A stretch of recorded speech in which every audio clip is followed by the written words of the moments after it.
does that light a fire in you just a little bit? I wouldn't necessarily say it's because of the teams. I think it's because of being proud of like this Thai national team.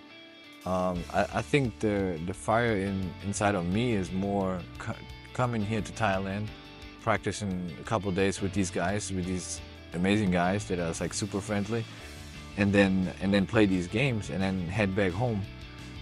That's more of like a fire. It's not that I say like, oh, it's Australia, I gotta be good and all that. No, it's about the culture in Thailand that it has, and to wanna achieve something with Thailand.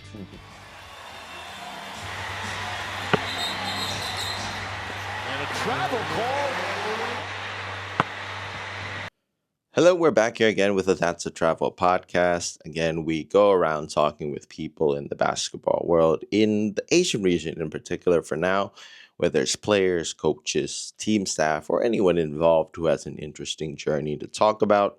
We've been talking with some players, Tyler Lamb, Moses Morgan, Max Williams, Boom Pongsakorn, or Nongsaif Thanakorn. This time we're talking with Martin Breunig, the Thai German who played in the NCAA, played for the German youth national team, played in Germany, is an all-star in Germany, and has been representing Thailand for the past year or so. We got to talk a little bit about his journey throughout basketball, but also talking to him about how there is a lot more to life than basketball as well. I understand that's a bit ironic with the shirt that I have on right now, but yeah, really hope you enjoy the talk here with Martin Breunig. And once again, here's That's a Travel with Martin Breunig. It's your thing, man.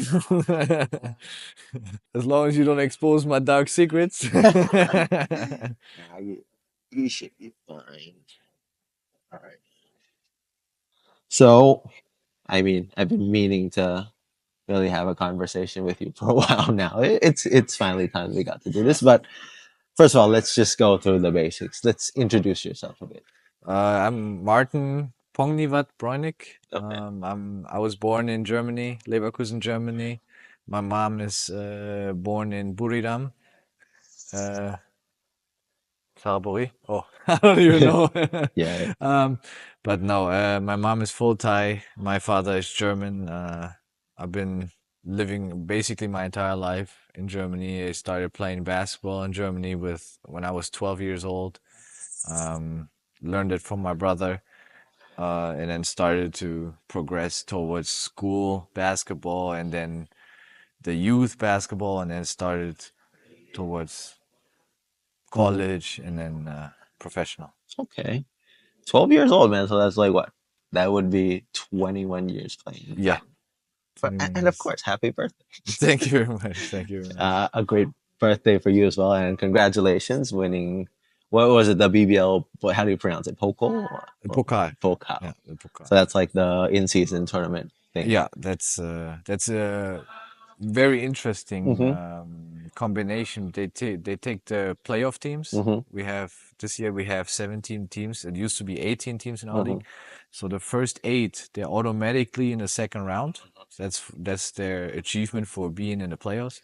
And the second part of the league plays against the first 8 of the second league.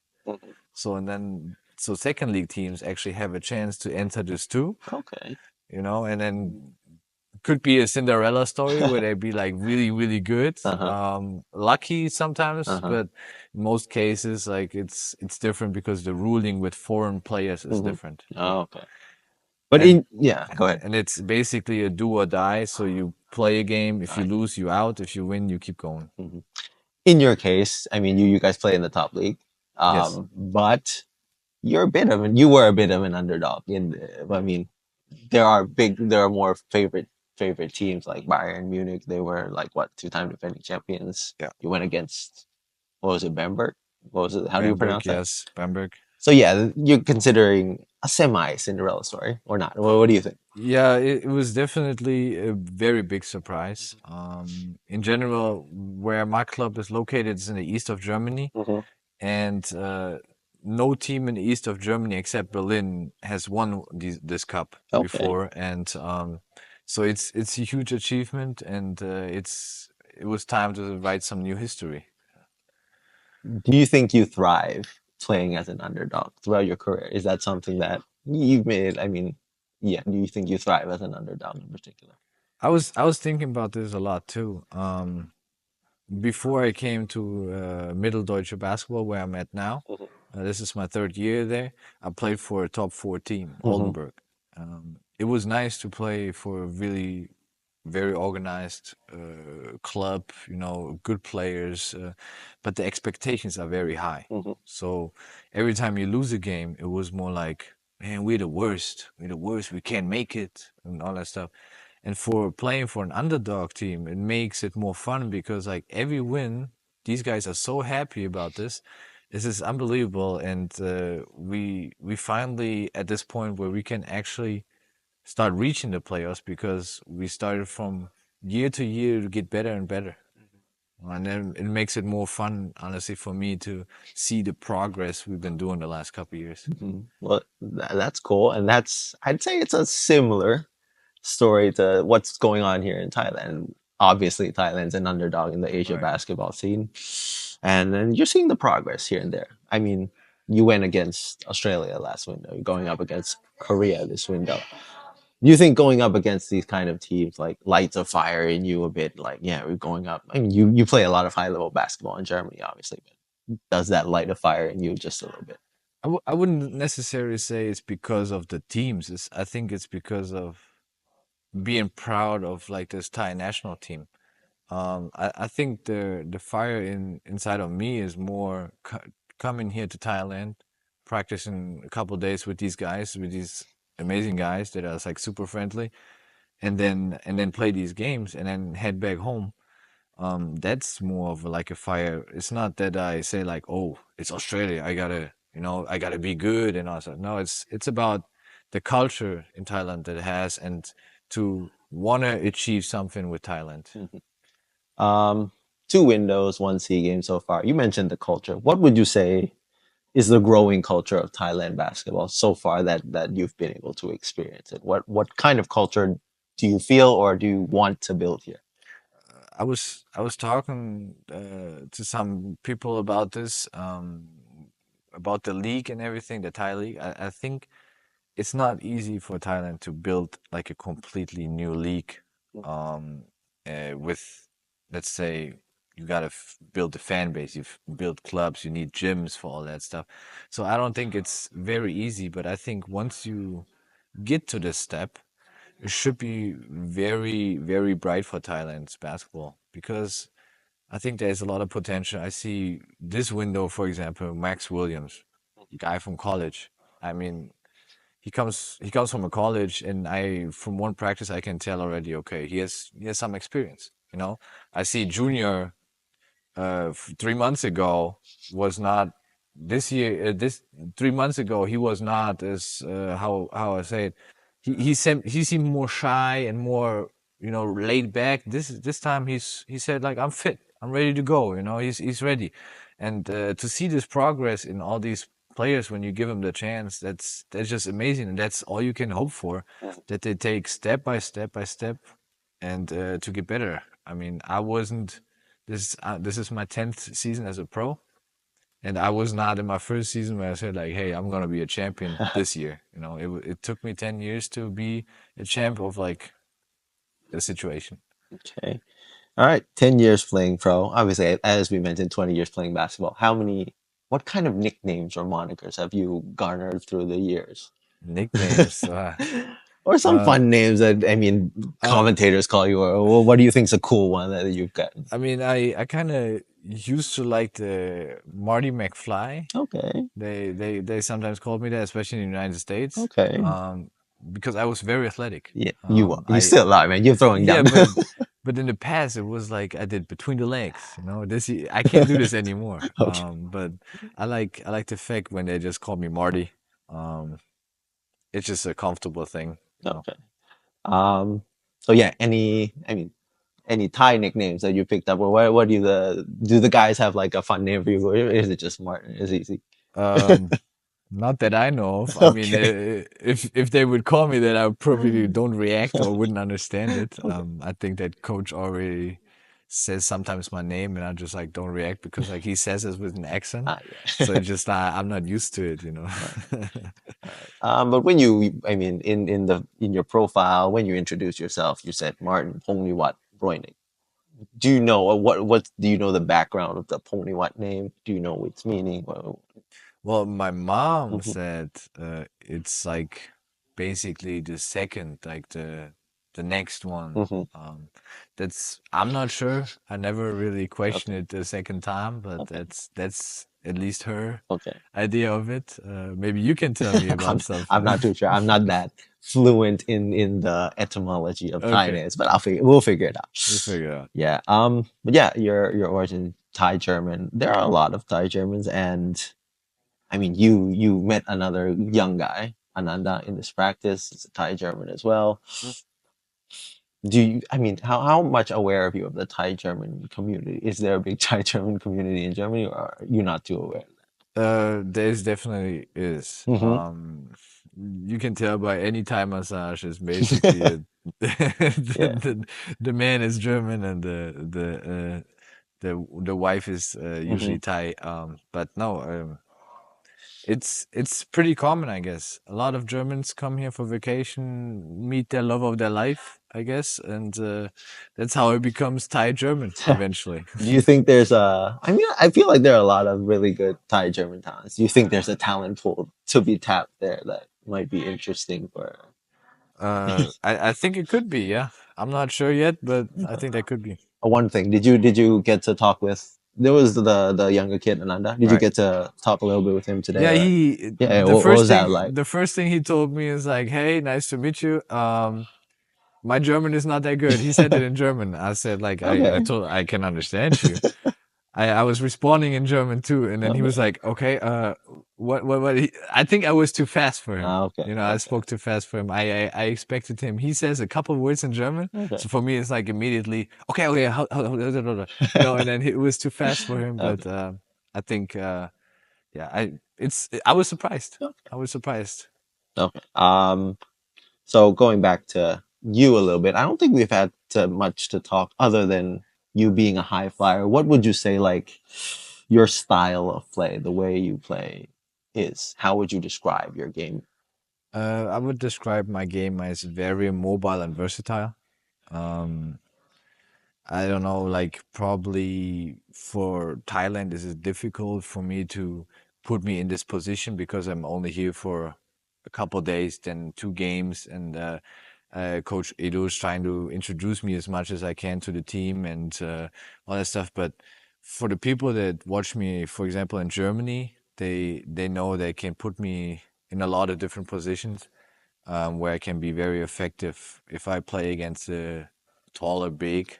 Uh, well, originally I'm a center and I'm a very small center, and if I play against someone bigger, they usually pull me outside of the 3-point line where I can play the pick and pop, where I can attack them off the dribble. And then if in case they go into a switching against a guard, I can go into low post. I have very good advantages, and I think I got a very good feeling about the offensive rebounding, especially, and that's kind of how my game is. You know, Hmm. just trying to be different than a normal big, honestly. Hmm.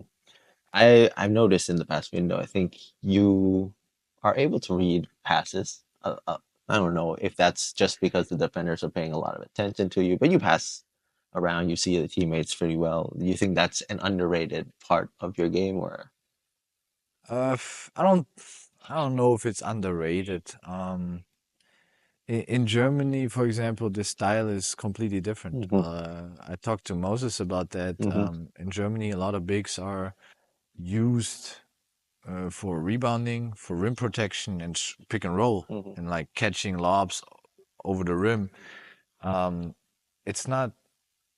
I'm in a situation where, for example, the coach says like pass the ball to Martin. Martin makes a decision Hmm. to pass where to go next, and Hmm. to have this freedom is a luxury for Hmm. me, you know. And I think that that's like the difference, for example, and that's helped me to develop the game. You know, Hmm. it started in college. I got double teamed a lot because I was just inside. I was always in the low post, and I got doubled a lot because I was very efficient. So from there on, I kind of stepped my game more and more towards the 3-point line, where I started mid-range and 3-point line, and now it's like also in a short roll where I can make the pass out of the pick and roll. All right. I'm gonna ask you about your teammates a little bit here in Thailand.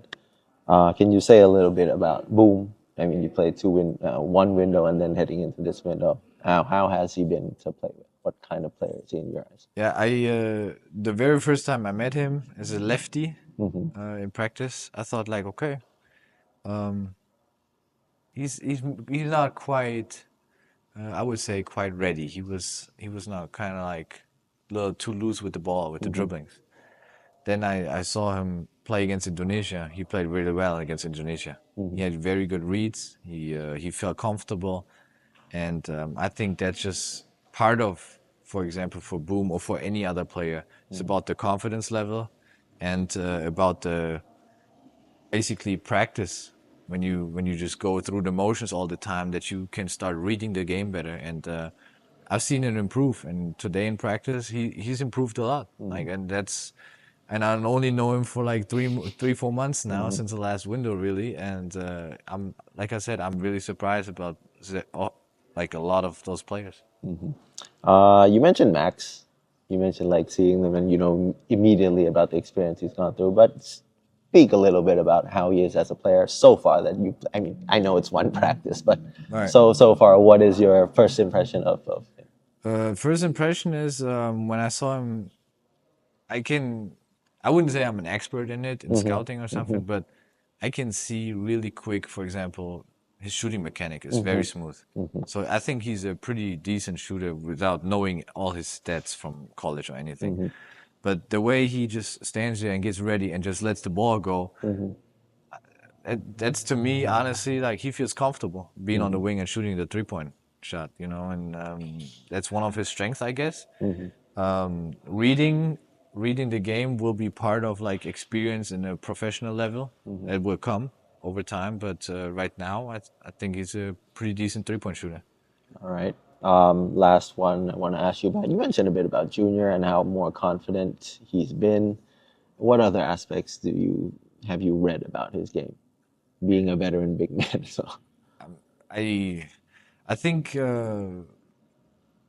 that Junior, I see a very high potential in him. He's very, very strong.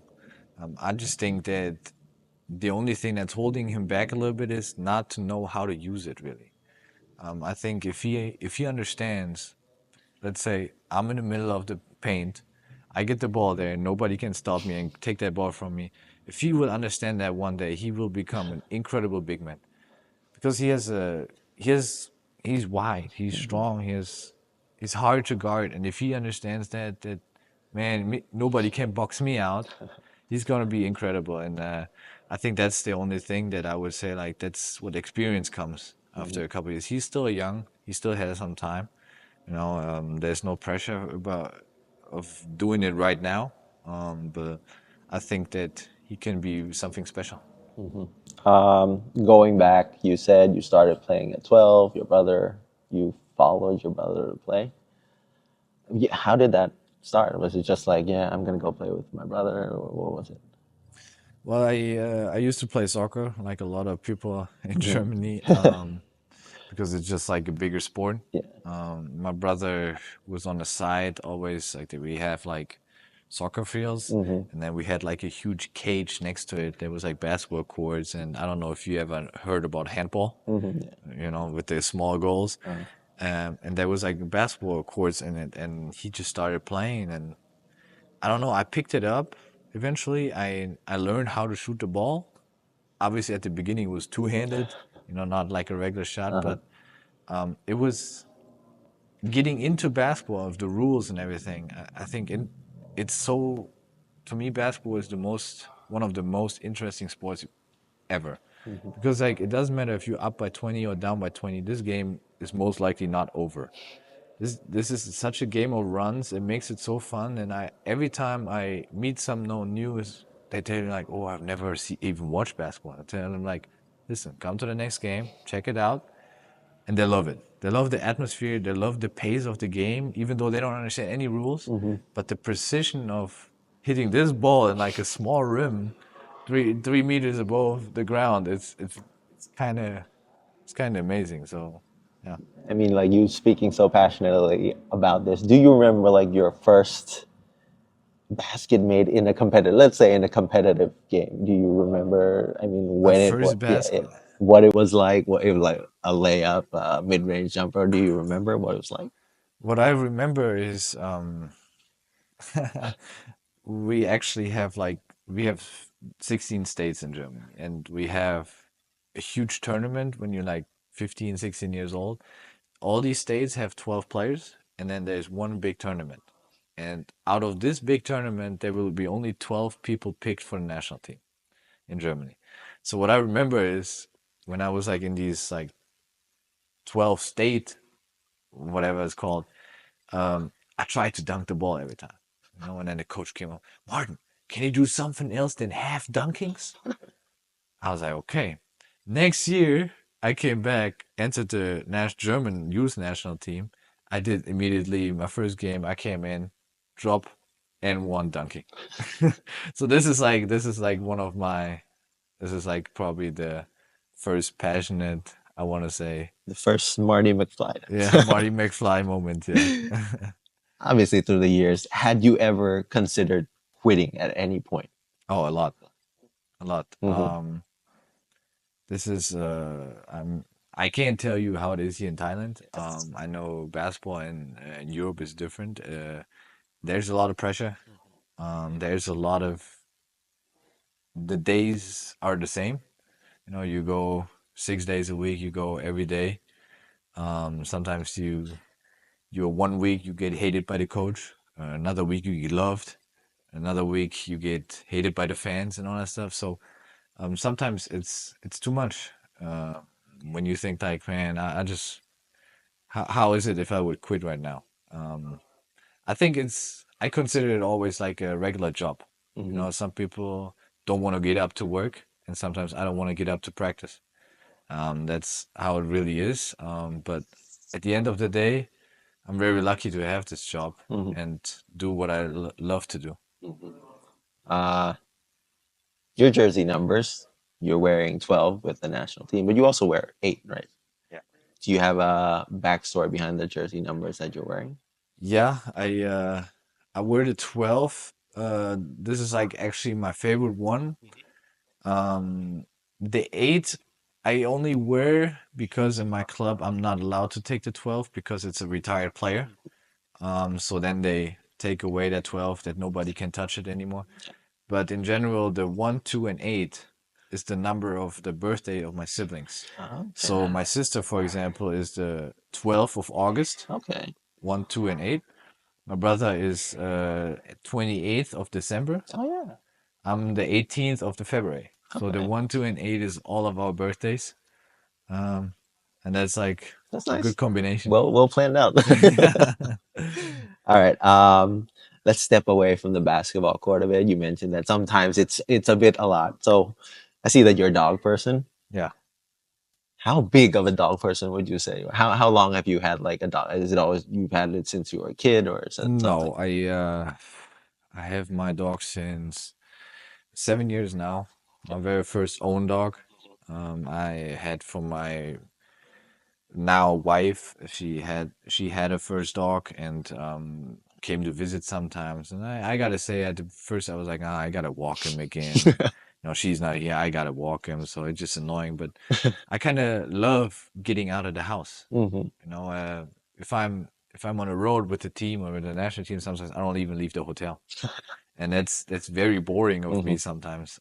But getting out of the house, I'm a big animal guy. I would love to come to Thailand, have a huge yard with elephants, monkeys, and everything I can find, cows.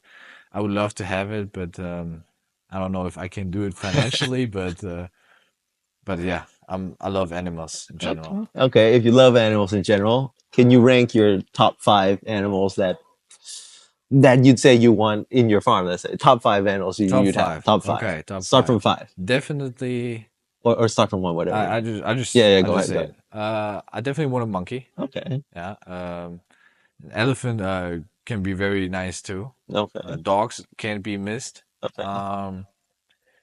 Then I would probably go with the donkey. Okay. Donkey are like very. They don't ever want to be alone. Okay. Donkey. What could be the fifth one? I don't know. Maybe a turtle, but it will probably live longer than me, so that will be hard. That's a nice diverse group. I mean, Yeah. the donkey, turtle, elephant. Okay, that's a nice diverse top five. That's a fun one. Yeah, you mentioned you like going out of the house. I see you travel a lot as well. Where let's go top five as well. Top five places you've been able to travel so far in your career. Top 5 places. Well, I lived in Montana for a while. If you're an outdoor person, Montana is very beautiful. Um, Obviously Thailand. Not gonna lie. Yeah. Thailand is one of my favorite spots, just because of the culture and the food already. Okay. I was on the Seychelles, off Okay. the coast of Africa. Amazing. I'm a big guy of like diving, so when you go dive underwater and see sharks, it's amazing. Um, my wife and I, we are pretty set on Paris. For Okay. example, Paris is a beautiful city. And then what's the fifth one? I guess it's always home. Fifth, like most comfortable is always home, where I sleep the best and know where I can find the scissors when I need them. That was interesting a bit. You mentioning diving with sharks. Have you ever done that? I mean, It was a funny story Yeah. because like we were in the Seychelles. We dove there, and this guy was like, "Hey, when I do this, you gotta see it's a turtle. When I do this, it's a shark." And we're like, "Yeah, we're not gonna see one. It's not gonna happen."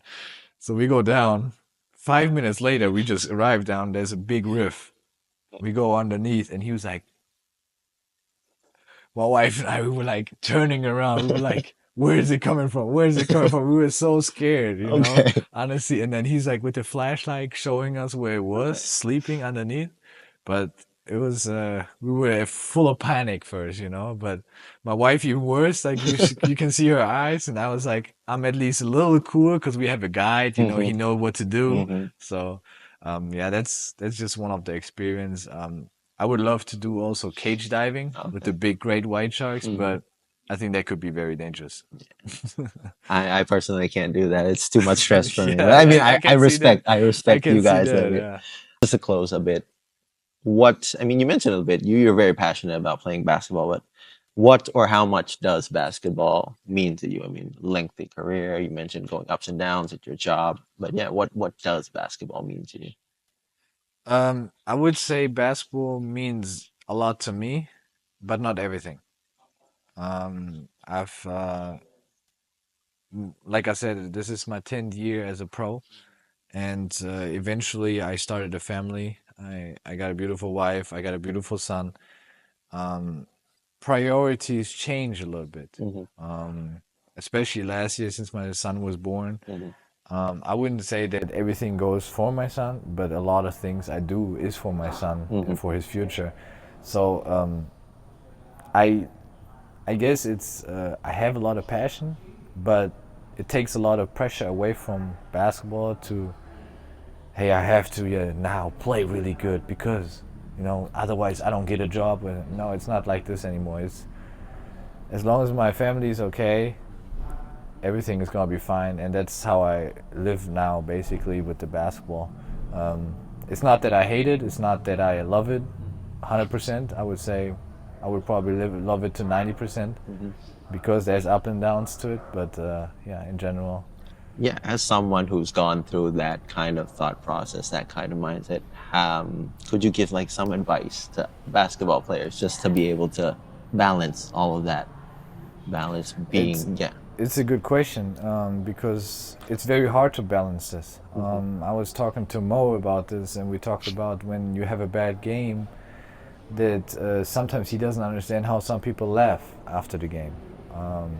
I used to be like this too. I used to be like, man, we lost the game. I was 3 days just like this.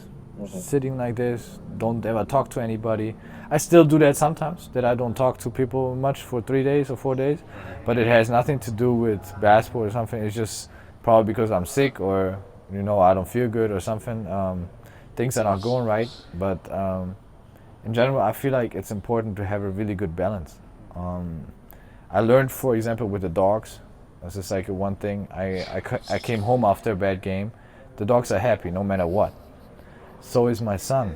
My son is happy.